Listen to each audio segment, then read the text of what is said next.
Welcome to How to Survive with Danielle and Kristine, the show that teaches you how to survive the things that could kill you. Like erupting volcanoes, hypothermia, or honeybee attack. And the things that just make you wish you were dead. Like splitting your pants, toilet paper stuck to your shoe, maybe trying to be cooler than you are. Oh, that one hit home. I think we should play music. Yeah, that hurts. Ouch. Ground is shaking under our feet, mountains on fire, flooding in the street. Can't breathe the air, can't fight the feeling. Goblin down, Xanax ain't the way to be dealing. Gotta do better than just getting high. We gotta stick together if we're gonna survive. How to survive. How to survive.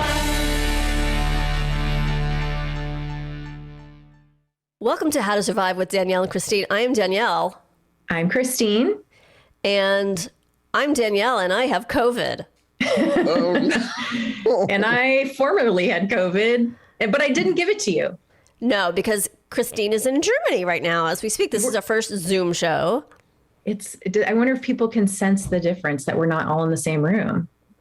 Well, I think I sound pretty sickly, so that might be part of it. But also, yeah, you're through a German filter. Can you guys, can you hear my accent? How do you feel, first of all, most importantly? I feel a lot better now. It was bad for the first. I mean, I have not had the horrible things that other people. I didn't have a sore throat, thank God. I didn't have loss of smell or taste. It was just like a bad flu where like I was incredibly achy and like just shots of pain, just various like stabs of pain, like all over my body. That sounds fun. Yeah. But honestly, I've been able to sleep a lot and rest. And I'm watching The Americans, which is helping because at least I'm not being tortured. Not like in The Americans. The Russians aren't, trying to get you. Yeah. Or the secret Russians with fabulous clothes. This is what I do every time I watch it. I'm like, so they're not the Americans. Like, they're not the title characters because they're not American. So I guess the Americans refers to everyone else. Or is it like a wink, like the Americans? Wink, wink, wink, wink. I think so. I think it's a wink, wink, wink. Yeah. It's really good. Garen is the last person of the trio. The last standing of non-COVID? Yeah. Yes. Everything else happening. I know. Another break, another medical crisis for me. Yeah. So you have a floating, what do you call it? Stone? Pebble? Kidney stone? Yeah, just bouncing around in my insides. Don't know where it is. Yeah. It was in my kidney. Now it is hanging out somewhere, or it's gone and I just don't know it. That's the fun part. It's so strange. So it's just like you're just waiting for, it's like you're waiting for a car accident. You're waiting for the pain to start again. Yeah. Yeah. Do they know, is that a genetic thing? Does something cause that? Did you drink too many of those highly caffeinated I don't know what even you're talking about. beverages? Celsius. He's literally downing one right now. Are there certain things you're supposed to be avoiding that you're not avoiding? No, they didn't. I mean, oh, okay. She said it could be caused by sodas or whatever, which I used to drink soda like it was, oxygen. Uh-huh. But I haven't in a while. I'm sure diet has to do with it. So I'm going to just proactively, eventually change that. Eventually. He's like, I'm just going to ignore that. I'm going to wait until there's a boulder literally up my ass and then decide, you know what? Maybe I'll have a salad today. What do you mean eventually? It's not easy for someone like me not. to adjust their lifelong inefficiencies with a healthy lifestyle. Right. But I'm good. The pain was very, very bad that day. And then since then it's been just going to the bathroom constantly, which is so very you're me annoying. now. This stone has passed through you and made you me. Yes. It's like a Freaky Friday. Maybe so now How to Survive with Danielle, and Kristine. Right. Yeah. But if I turn into Garen, like we have a Freaky Friday situation and I turn into Garen, and then I don't know. Nobody wants that. Covered in dog Are you hair, ready I to guess. twitch? Am I? I don't even know what that means. Like I literally don't know if it's the platform, if it's a verb, it's All of the above. It's Smurf. It's just every word. Yeah. Yeah. It's all things to all people. It is. And so how is Germany, Chris? Are you having It's fun? good. It's good. Overall, not too many alarms. Not too many things I have. We have to survive on this trip. Okay, good. The Black Forest didn't swallow you up. It didn't. We've had. We went into France for a couple days. You did. It was the first time I've gone to France in which a French woman did not yell at me or shame my parenting. Oh, congratulations. So, yeah, it felt like a milestone. What do you mean? What do they say? They just don't like American parents, I think, and kids are loud when they're American. Or right. I should say my children are very loud. And so I've had French women shush my children when they were crying. Oh, what? Yeah. I've had I had a French woman didn't like that Alex was walking on her own, too slowly down into a subway station, like a platform, not the subway sandwich shop. And in case you were confused, and literally picked her up and just shoved her into my arms. What? Yeah. Are you serious? I am very serious. The one time I was in France, my friend and I were stared at because we were laughing too loud. In the subway, not on the train, but it's a weird, but then they make out everywhere. They're fully groping each other, out in public, but you're not supposed to be loud. So that's interesting. No. Germans are very similar. You cannot be loud. Everyone is pretty quiet and understated. We are stared at wherever we go. But how can children, they just train them to be quiet? I don't even understand. The children here are just much more mellow and quiet and well behaved. I can't tell you, I was so happy. This one moment we were in this small village in the Black Forest. It was called Bad Herrenalb. I'm butchering that pronunciation. And we were upstairs in our Airbnb, and there was a family above us, and they were packing up their car. And I heard the mom go, "For Christ's sake, Tommy, put on your shoes. I've asked you 10 times." And he goes, "Leave me the hell alone." And I was like, thank you. It's not us. So British people are loud too then? Yeah, well, they were Irish, but I can't really do Irish accent. Okay. Well, so you got to just... Okay. So, but yes, it was just nice to hear another family kind of lose it a little strife. Yeah. Yeah, because I'm sometimes as we're going through Europe, I'm are we the worst, not just Americans, but are we the worst family in Europe? Maybe the world. It sounds like a new TV show. The worst traveling Americans. That would be a good reality show, and I think we would make good contestants. That's so funny. All right, well, enough of this intercontinental chit-chat. Are you ready to get into our show today? I can't wait. Are you ready to learn how to survive being attacked by Africanized honeybees? Please. All right, first I'm going to give you a little history. A little history and a little definition. The Africanized bee, also known as the Africanized honey bee, and known colloquially, I thought I was going to get through that word. That word trips me up every time. And known colloquially as the killer bee. It has a lot of names. It's like Snoop Dogg or Eminem, or it just has a lot of names. Is a hybrid of the Western honeybee, produced originally by crossbreeding of the East African lowland honeybee with various European, so quiet, honeybee subspecies such as the Italian honeybee. They're not as quiet. And the Iberian honeybee. It's so intercontinental. It's so exciting. Why did they want to crossbreed all of these? Well, I'll tell you why. Oh, great. The East African lowland honeybee was first introduced to Brazil in 1956 in an effort to increase honey production. But 26 swarms escaped quarantine 26 swarms? Swarms. I don't know what makes a swarm, but 26 of them Sounds escaped. a lot. Yeah. Quarantined in 1957. Since then, the hybrid has spread throughout South America and arrived in North America in 1985. Like, they can pinpoint when this happened. It does kind of vaguely have bring back a memory of hearing about this when I was a kid. Hives were found in South Texas in the United States in 1990. Africanized honeybees are typically much more defensive than other varieties of honeybees and react to disturbances faster than European honeybees. They can chase a person a quarter of a mile. They have killed... Whoa. Yeah. I don't think I can run a quarter of a mile, so I'm in trouble. That's a problem, Chris. It's just once around a track. It's my knee, though. I know. Oh, that's right. How is your knee doing? With all the walking in Europe. Okay. Oh, It's okay. It's okay. Maybe if we just like put a honeybee on you, it'll... I think, you know what? Stimulate. That's what they should do in physical therapy is just have just Africanized sting. honeybees chase you, and that'll get your ass moving. You know, the first vibrator was like bees in a... what did they put them in? They put bees inside a glass something. tube?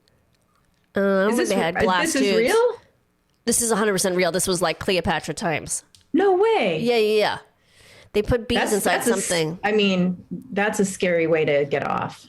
I think they were inside something. It wasn't like you just... I know, but rocked still, up. like you just stuck a Picturing bunch of bees you- in your butthole. In your butthole, even. I'm just thinking it was picturing- men.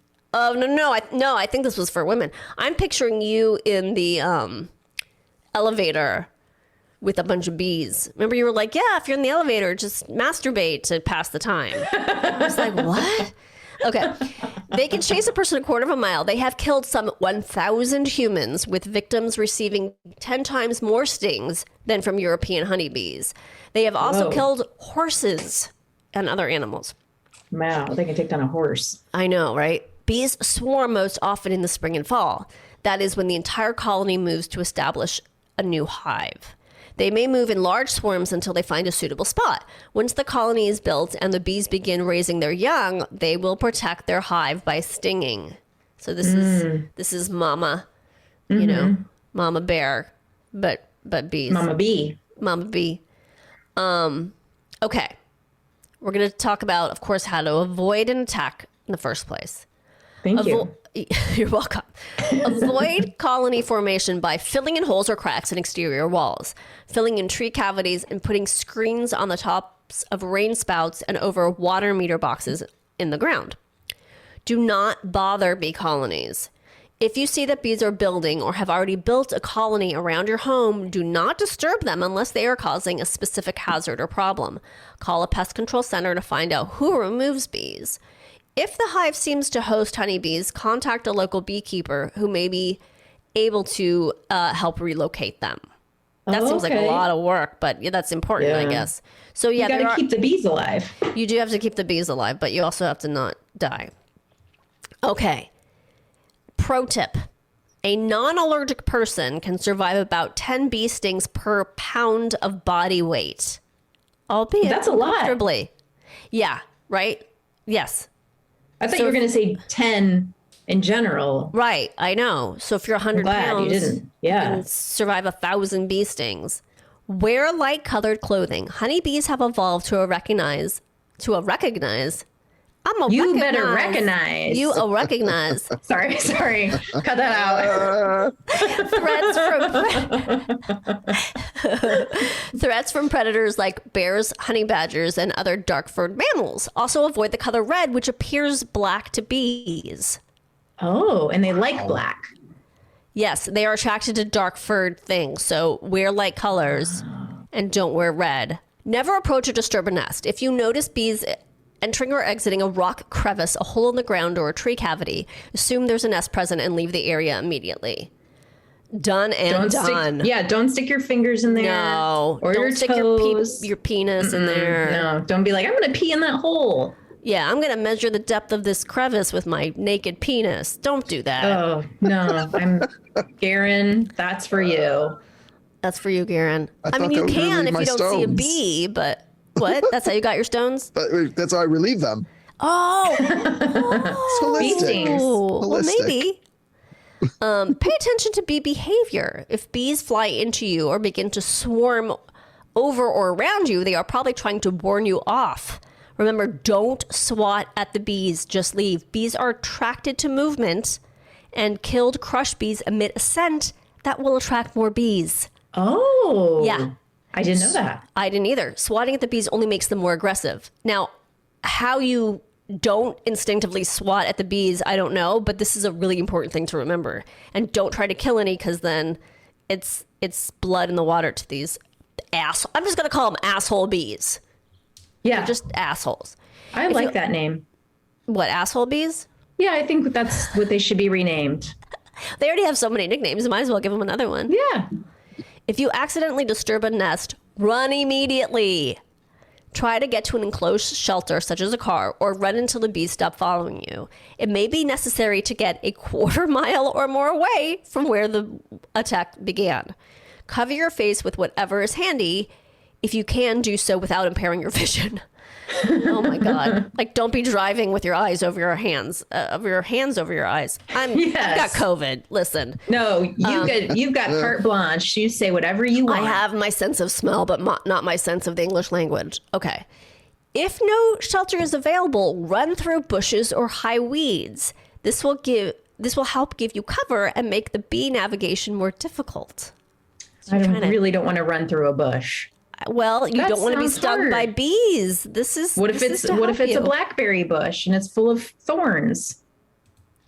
Yeah, get out your nature guide and figure out what kind of bush it is before you run through it. Listen, better to get thorns.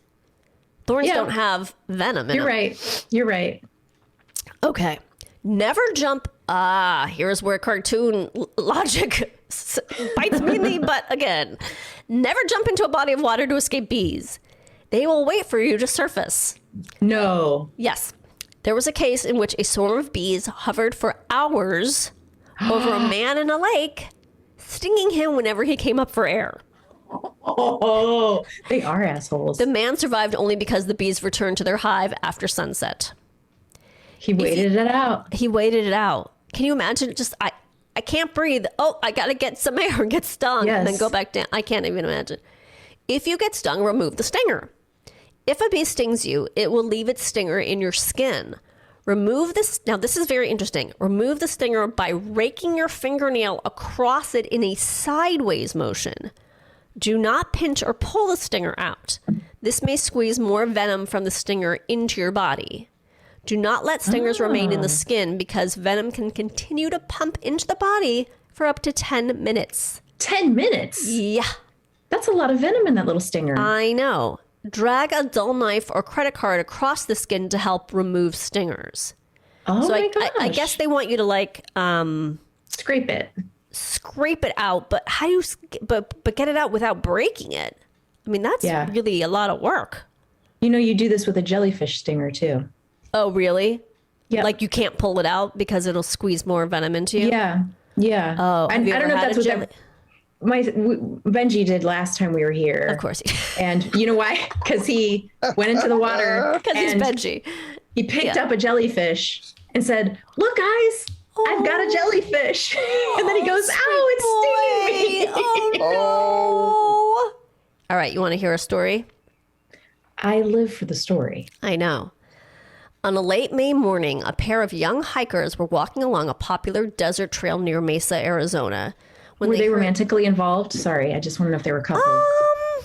That's a good question. I'm gonna say, if you're hiking in Arizona, you're probably in a sexual relationship because, or you're first dating because it was one person's idea and the other person was like, "Yeah, I'd love to do that," because they're trying to get in the other person's pants. Yep. Because who wants to hike in Arizona? No. Like, it sounds very dangerous with the heat. Hot. It's too hot. And like, what are you going to see? Unless it's Sedona, which I've heard is lovely. I'm sure it's all lovely. It just seems very hot and dangerous. Okay. We'll find out. But it was May. It was May. Oh, so okay. maybe it wasn't so bad. On It's a only late May 104. morning- Yes, right. A pair of young hikers were walking along a popular desert trail near Mesa, Arizona, when they heard the buzzing of honeybees. The hikers, Alex and Sonia, were unaware that they had happened upon an extraordinarily large hive, which experts later estimated contained about 50,000 Africanized honeybees. Oh, no. The bees gather nectar from the carpet of wildflowers that covers the desert floor, peaking in May and June, supporting colonies that quickly grow from a few thousand individuals to 10,000 bees or more. The bees would not have begun stinging immediately, according to Carl Olson, an entomologist at the University of Arizona. Honeybees are pretty good at warning people away, like they said before. Yeah. He says, just as a rattlesnake will vibrate its tail as a warning, the first honeybees out of a hive will bump the person invading, saying, leave.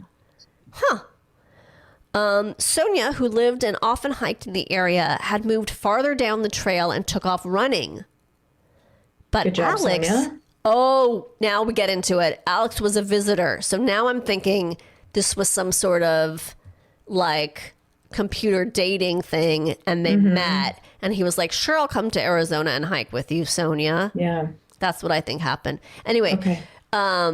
she moved further right. down the trail, but now I'm thinking the date wasn't going so well because she wasn't even staying with him. She like went She was ahead like, of come him. with, she wasn't like, come with me, we're in danger. Right. She was like, good luck. Bye. But Alex, a visitor from North Dakota, may have swatted the bees. Don't swat the bees. Alex. Swatting is a natural human reaction, but arm waving and slapping Yeah. at bees can turn a chance encounter into an attack. Running and taking cover inside a park restroom probably saved Sonia's life. But her friend wasn't so fortunate.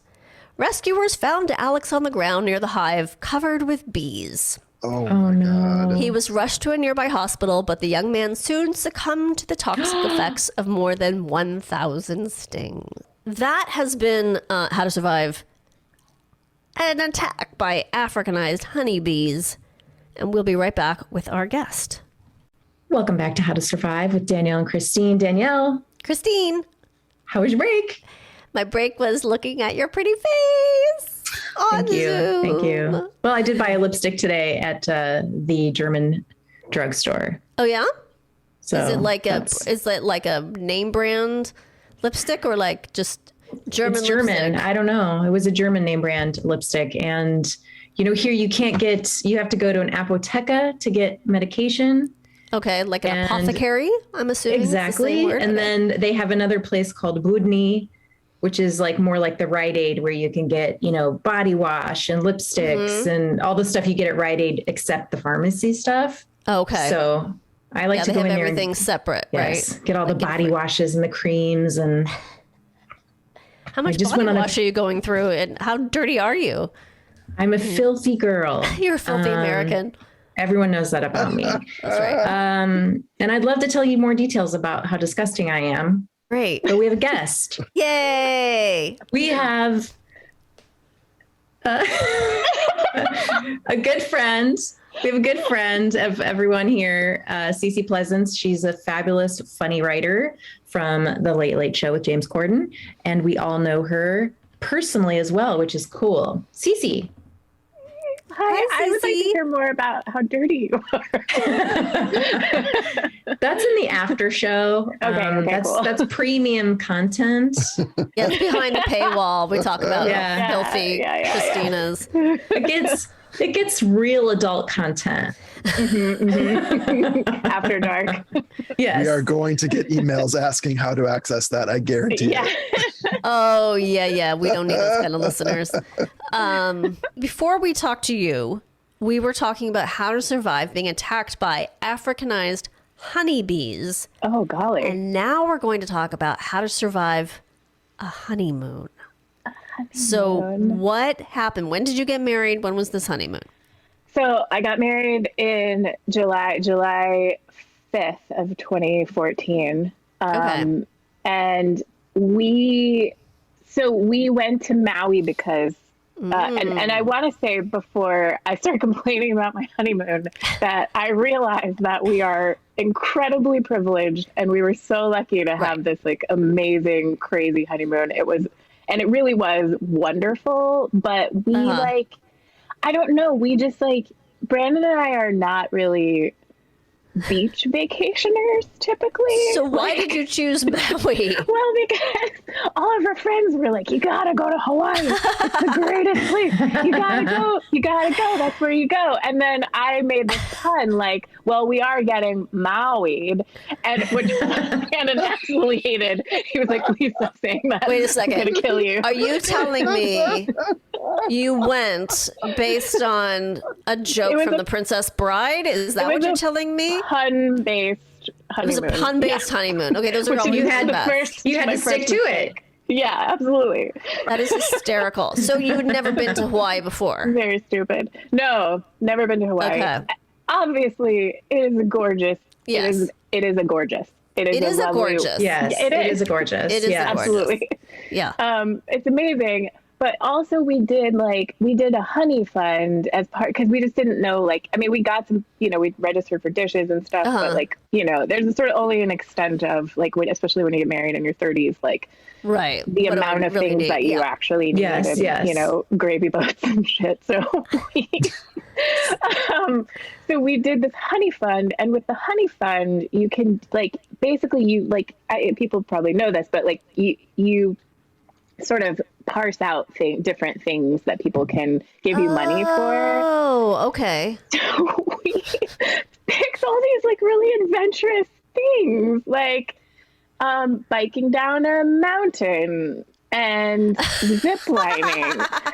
Okay. And you don't actually have to, like, if people give you money for I didn't know this, but if people give you money for those things, you don't actually have to do them. But we both like kind You of were very literal. did. Okay, Yeah. you're like, that's what they gave us money for, so Yeah, they're gonna know if we don't Why do can't it. you just have a honeymoon fun? Like, why? First of all, you should call it a punnymoon.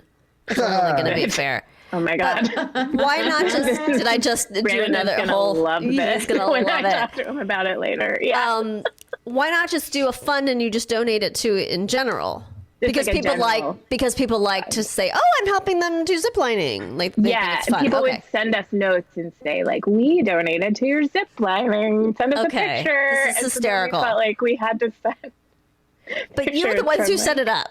You guys Yes. sent pictures. Yes, we're the idiots. I Got just it. want to be clear that we're the Right. ding dongs. Got it. in Got this it. Got it. Whole Okay. scenario. All right. So anyway, so we booked all of this stuff. We booked all of these like adventurous things. And I love to be clear, like before and after that, every vacation that Brandon and I take, if we go to the beach, it involves sitting, drinking, Right. maybe going to look at a church. Like Yes. this is what we like to do. Right. Okay. Yeah. You're not adventure people. But, like, we'll go to an adventurous meal where we're sitting down and people bring us adventurous food. Okay. What makes it adventurous? It's poison fish or something, or No, oh, Rainforest God, no. Cafe. No, just like the a little, Rainforest Cafe. Yeah. Oh my God, that's hilarious. How the many closest. how many acres of rainforest did the Rainforest Cafe probably destroy? Oh my God, that so place. many and more every So day. Are they still around? They I don't exist think so. anymore. There was I don't one think so. at Disney. What is it called? I know it's not City Walk, but what's the Disney version? Downtown Downtown Disney. Disney. There was one there. I don't know if it's still there, but yeah. Okay, so so zipline. That's funny because we're supposed to go to Hawaii next week, assuming we're all COVID free.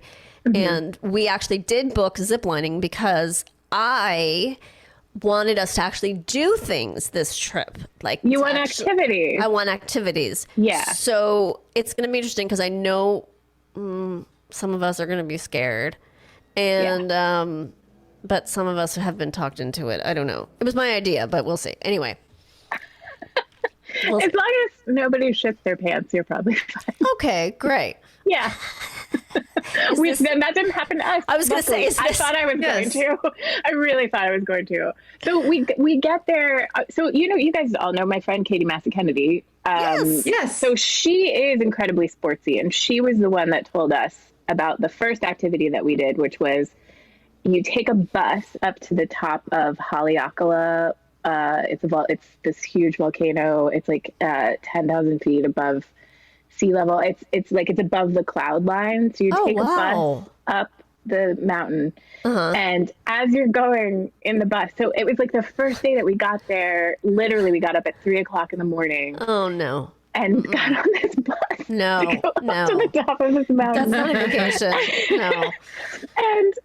And the whole way up there, and I was just like, oh, this will be nice. And then you ride a little bike down, and I hadn't ridden a bike in years. Brandon hadn't either, really. But I'm a terror-stricken person generally. So me too, especially on a bicycle. Yeah.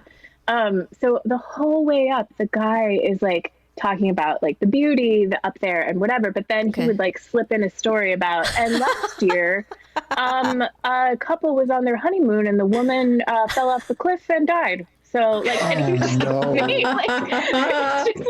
was like, and it's true, and the nature, and definitely, you know, look out for the bluebirds and whatever, and also this woman's husband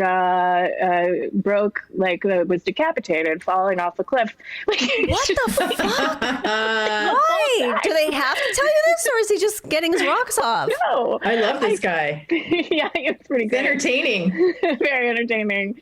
Oh my God. I think they want to make sure that you don't do anything dumb and then like ruin their company, you know? So like, I think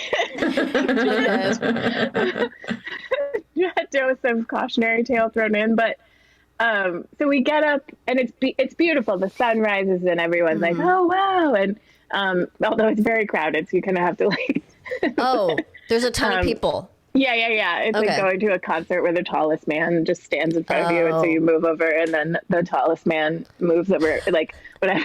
but it's beautiful. It's a wonderful vista, and we took pictures and blah blah. And then you get on. They give you a bicycle, and you start bicycling down the mountain on a road that is also has cars on it, and and the cliff is when you're on the side of the road, when you move over for a car, the cliff is right there. Nope. Scary.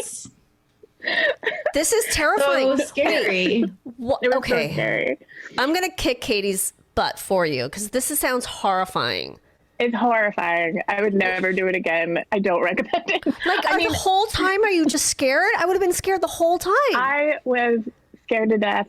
I was riding my brakes so hard that Brandon had to keep coming back for me. I was so far behind the group because I was going so slow. Are you on like a mountain bike, like with thick nubby tires, or are you on like a beach it was just like cruiser? A road bike, I like think, a regular bike. I think it was. I mean, I'm sure it was a nice bike. No offense to this company, they were very nice, and the other people seemed fine. Right. Like everyone else was like cool and adventure, and they had the right pants, and like, you know, gotta have the right pants. Please tell me you at least had closed-toed shoes.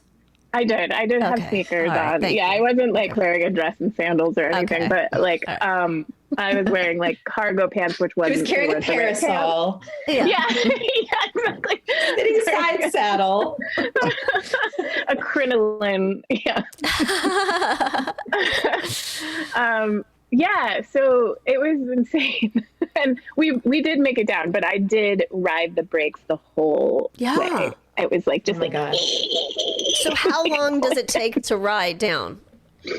Oh, like 4 hours or something. What? Oh, yeah. No. Yeah. That's way too long. Like 4 hours of sheer terror. Of terror. Yeah. Oh my God. Yeah. Oh. And then we got to the bottom and Brandon's bike chain broke. Probably from my nervousness. I don't know. Like, yeah, just sympathy pains. Or probably from having to ride back up and like get me. Yeah. Yes. But so his bike chain broke, so then we had to get the company to come out and fix his bike chain, and we were like, can't you just put us into your van and take us back? Yeah. And they were like, we're done. That's not the rules or whatever. The rules? The rules? Okay. Yeah, I don't know. Or they didn't have room in their van or whatever. It was we were close by then. I think we were like in a place where drinks were accessible and stuff. And yeah. Okay.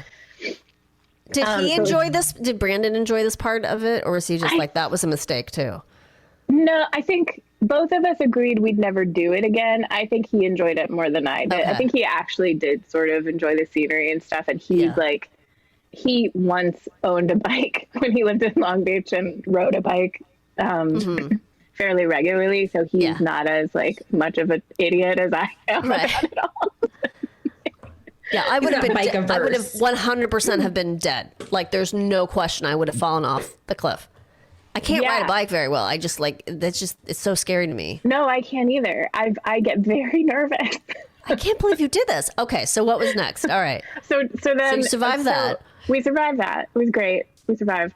And then I think it was later that afternoon, we had booked massages. Also, we stayed at this Airbnb in the middle of the jungle. That was like for some reason, like we decided that the first part of our honeymoon would be like cool and tropical and like off the beaten path. Okay. But we're not those people. Right. That is not who we are. You need a well-reviewed 4-star hotel with amenities. You're like, I want a Marriott. Yes, I'm totally with you. Air conditioning in this place. It was in the middle of the jungle. There were chickens in the road. We rented like a Mustang, like a Mustang convertible, like when you're a tourist in Hawaii or whatever. And so it didn't, and the road was really narrow to get there, and there were just chickens everywhere. And we were like, what? Oh God, what have we done? So we booked massages through the lady that owned the Airbnb, and they come to your hut. Okay. In the middle of the jungle, which is again, like so fancy, right? And privileged to have people come to your, but it's also like, so the people show up, sorry, I'm not speaking complete sentences, but anyway, the people showed up, and it was this man and woman, and they looked rough. Like,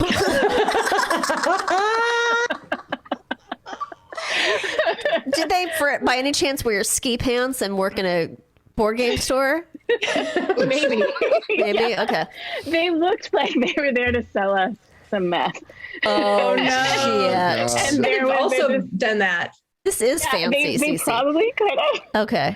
And they had like a very distinct odor of BO. Oh, yes. No. Yes. They were both like, and it was probably just because they're really natural and whatever.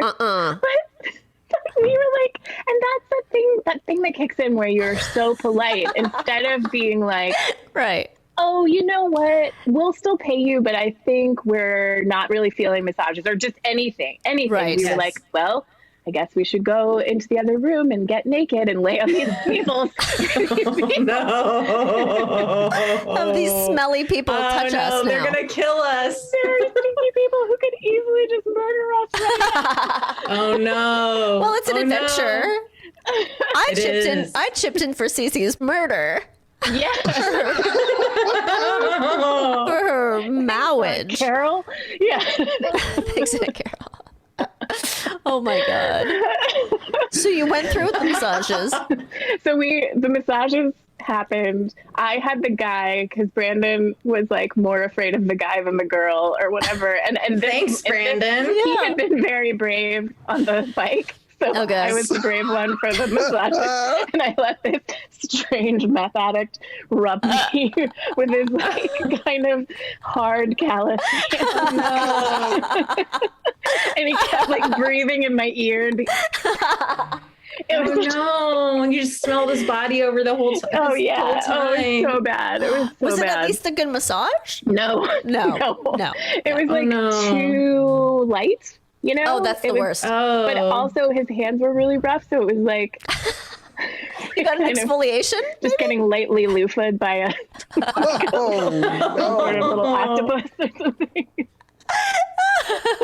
Oh my God. Also, there was no air conditioning in the bungalow in the middle of the jungle. So it was hot as shit, so we were just sweating. Oh my God. It was really gross. And then we did the zip lining, which actually, Danielle, for your peace of mind, like that was the least scary and dumb thing that we did the whole time. It really wasn't bad. They seemed to know what they were doing. We didn't. I was terrified, and I was like, why? I don't like heights that much. Was it fun though? Yeah, it was fine. It was fun. She's just trying to reassure you. It's not me, it's my son. Like he agreed to do it, and I know it's going to be a panic attack on the day. Not a literal panic attack, but I know it's just going to be bad news bears. But I've always wanted to do it. I don't make him do it either, but it's probably going to be that I'm going to be terrified. But I just have good for him to do it.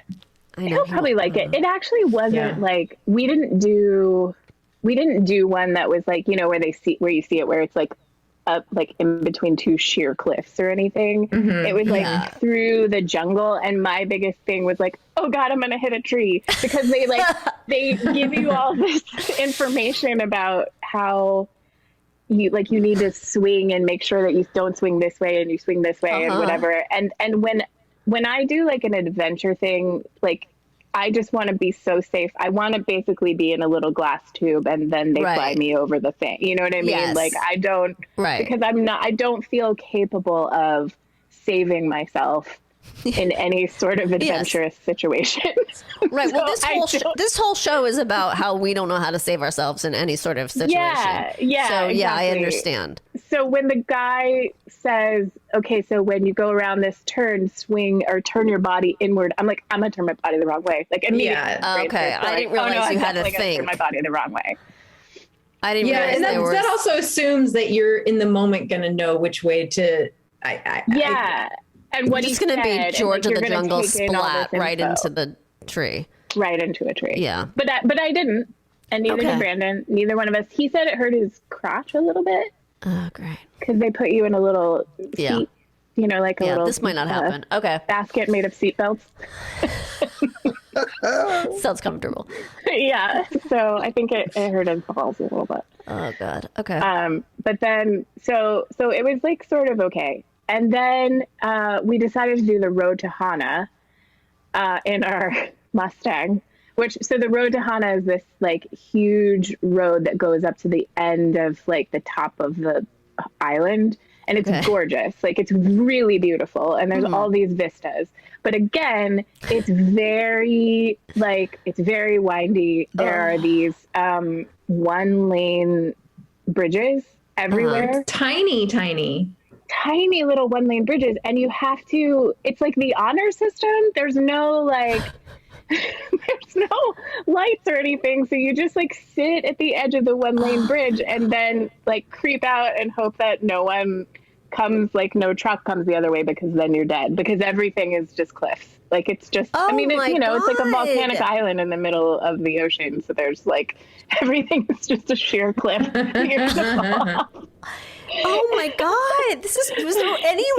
So this is horrible. Oh, so we did the road. We did the road to Hana, which was terrifying. Brandon drove, God bless him, in our Mustang, in our convertible Mustang, and like I feel like every time someone in Hawaii, like a native, sees two whites, very whites in convertible Mustang, driving on the road to Hana, which is like too narrow for this stupid car.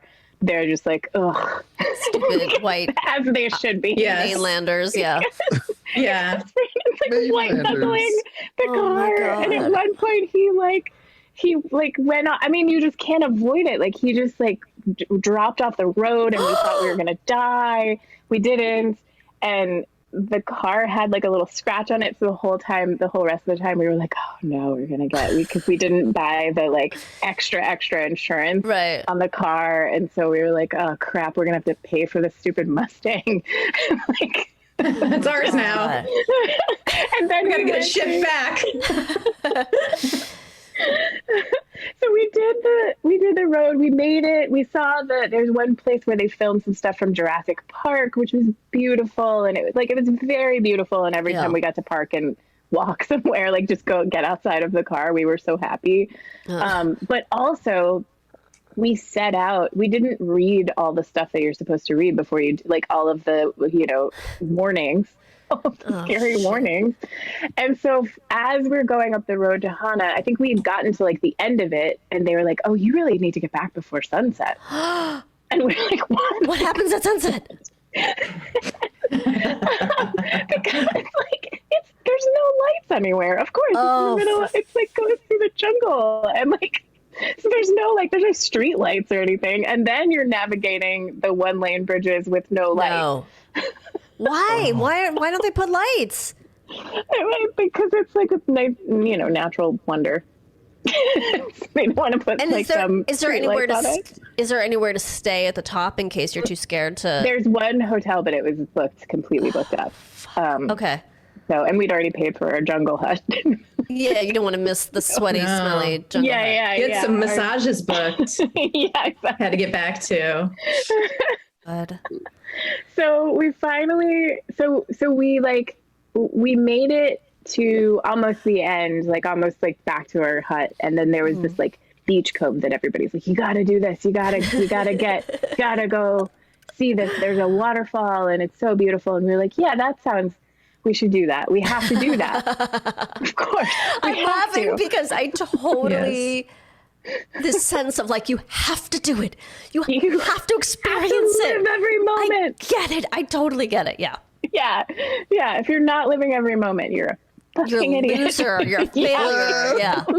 Yeah, totally.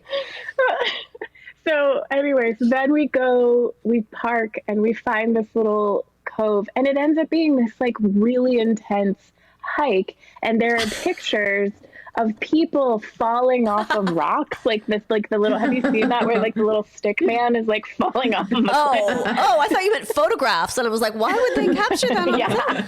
Okay. That would be great. That would be even more of a cautionary tale, but we're on this little path on this little hike, and I'm like, are we gonna die? Are we just gonna die on our honeymoon? Why do people do this? And so anyway, we survived. Again, we survived all of these things. I don't know how. It was truly just dumb luck and me being scared and cautious and hugging the side of the mountain as we walked down to the cove. And it's dark at this point. Yeah, and then it was starting to get dark, and we're racing the sunlight to try to get back to our unair-conditioned beach house, which then the power went out in the middle of the night when we were there, and we knew because we had this one fan on us, that turned off, and it was so creepy, and we called the Airbnb lady, and she's like, oh yeah, that just happens. No one's coming for you. Did you tell the Airbnb lady about the smelly massage people that she had arranged for you?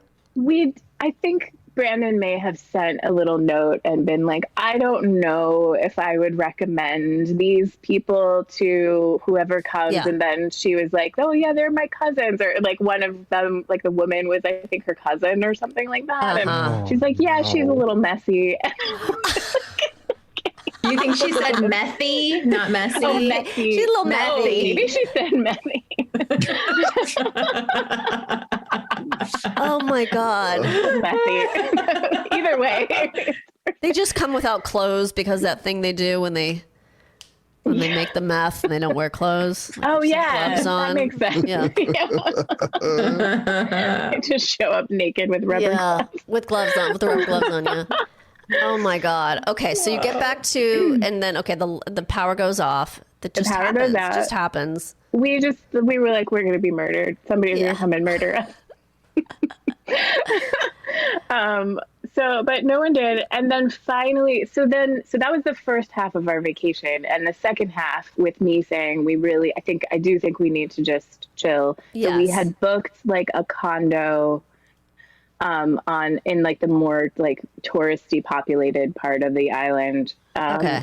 And so the end of the story is that finally we get to so the first adventure half of our vacation is over, and we get to the condo where that we booked to just kind of chill and relax. And we got there. It was very nice. We turned the air conditioning down to 65, right, and just laid in bed and watched movies for a full day. Watched terrible TV and didn't leave and didn't go outside and didn't live every moment. And right. It was great, and that's what we needed. And then the rest of it was fine. But oh my God, didn't you say you also got sunstroke or something?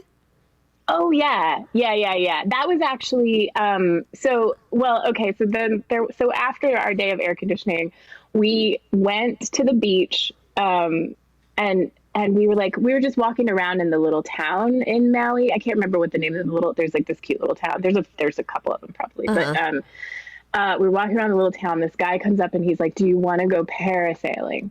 And we were like, "Oh, sure, that sounds fun." Why? Why these kind of people? Why? Anyway, it turned out that the scheme to go parasailing was a timeshare presentation, Right. which we had never been sucked into, and so we didn't realize. We did that too. Yeah. Guy was like, "Yeah, just come. Come at 11. It'll only take an hour." And of course, they run your credit, and of course, like this. The presentation was insane. The woman talked about 9/11 and taking her kids camping when 9/11 happened to get away from like the sadness of it all. And then there was like a thunderstorm at the campsite and they wished they had a timeshare. Oh, Wow. wow. That is what you call an aggressive sales pitch. That's a lot. Bananas. It was evokes completely bananas.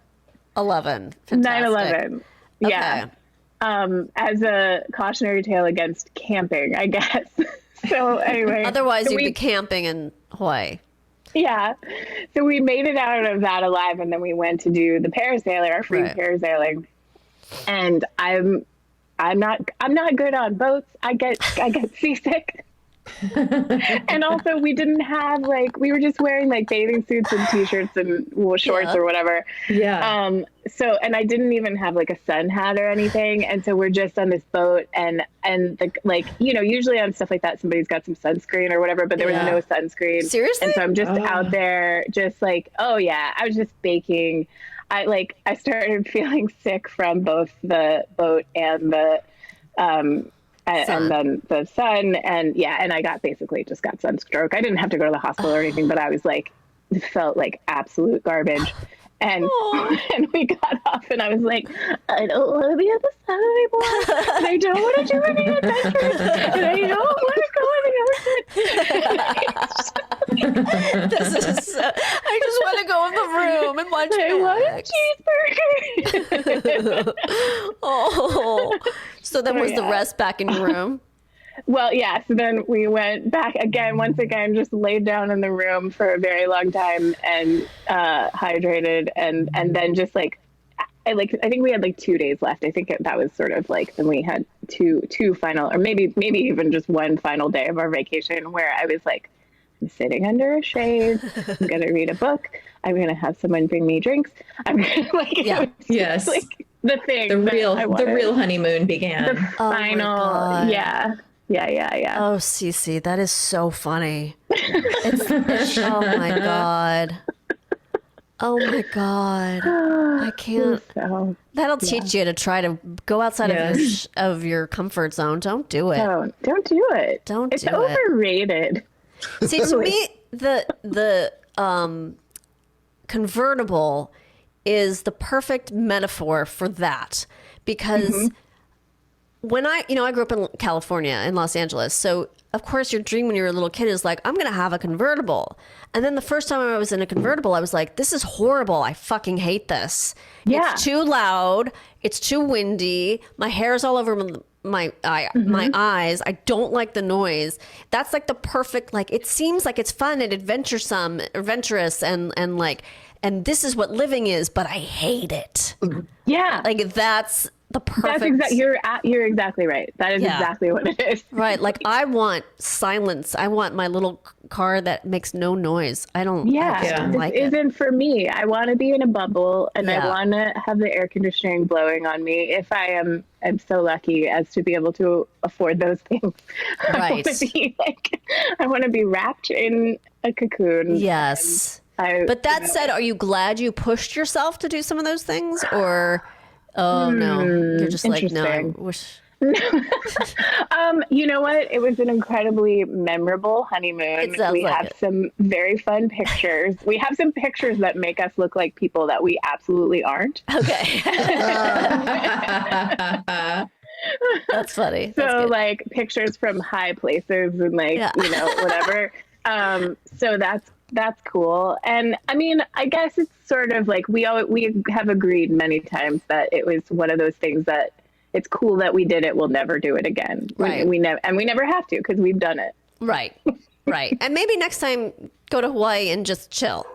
Yes, Just snorkel absolutely. and chill. Like just have fun. Snorkel, go to a luau. We did go to a luau, which was great.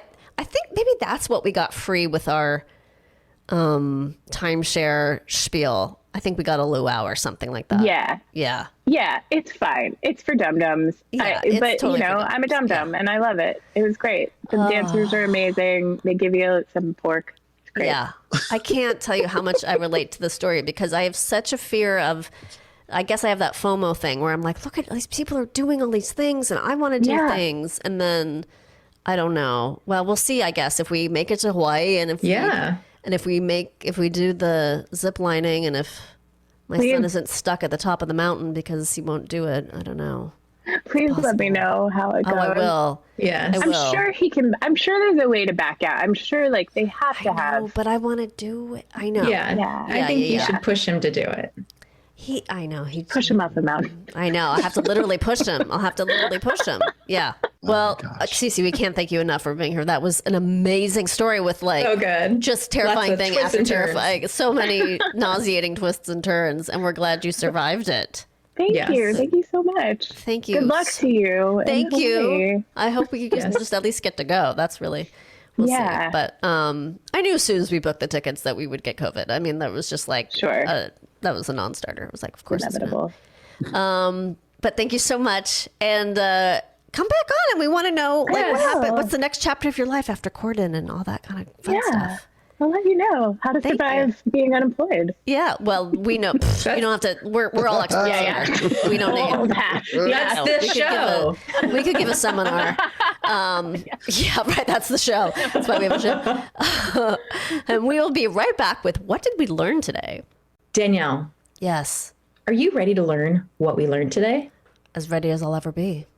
How many bees are in a bee swarm? This is dependent on many things, but typically it will be about 50% of the colony. This is roughly 25,000 to 30,000 bees in a swarm. Oh my God! And 26 of them or something got Yes. loose. What was that guy doing? Sleeping on the job? Totally. Maybe they tied him up with like bees. Bees made like rope. Bee rope.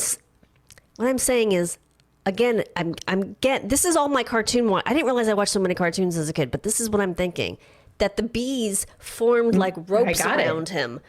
Okay, you Yes. understand what I'm saying, Of and then the bees. rest I mean, left. Okay. It could have been three. There were so many bees. It could have been a 3-strand rope. Yes, that's what I'm saying. Yes. Yes, I'm with you. Okay.